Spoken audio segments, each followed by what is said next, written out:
Hello, my name is George and I'm on the leadership team of All Nations Christian Centre, and this is my thought for the week.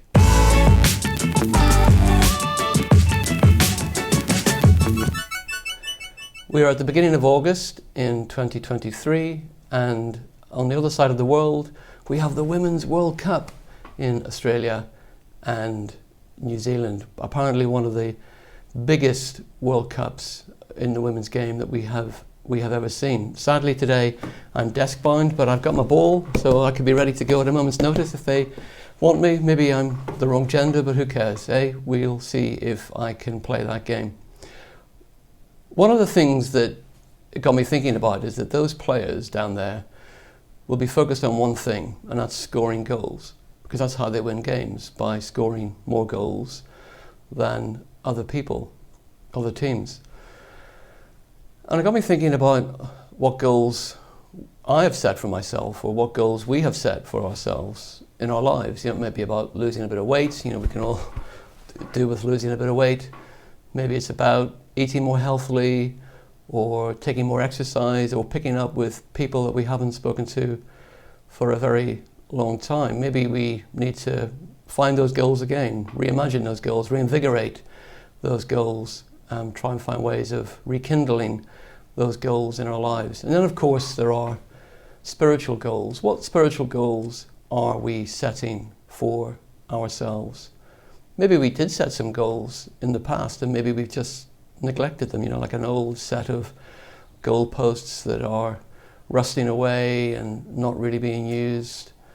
Maybe we need to find those goals again. Maybe it was about praying a bit more, or reading our Bible a bit more, or evangelizing a bit more, talking about Jesus a bit more to our friends and family, or spending time with brothers and sisters that we can learn from and we can encourage them. Now obviously, a bit like me, desk bound here with a football, and actually my football is a little bit worse for wear. It hasn't seen much action recently. You know, it's easy to set ourselves up to fail by setting our targets too high. And if we haven't read our Bible for a bit, well, maybe we just need to start dipping into it again. Maybe read an easy book like the book of Mark, or dip into the Psalms, where we can see lots of life interesting stuff in there for us to grab hold of and learn about God through.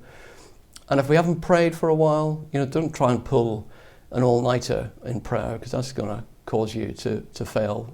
Take a few minutes each hour or each day just to pray a little, and be conversational in your prayer with God as you're walking along, as you're driving your car, as you're going to work or going to school. Just whisper a prayer to God. He's there to hear from you.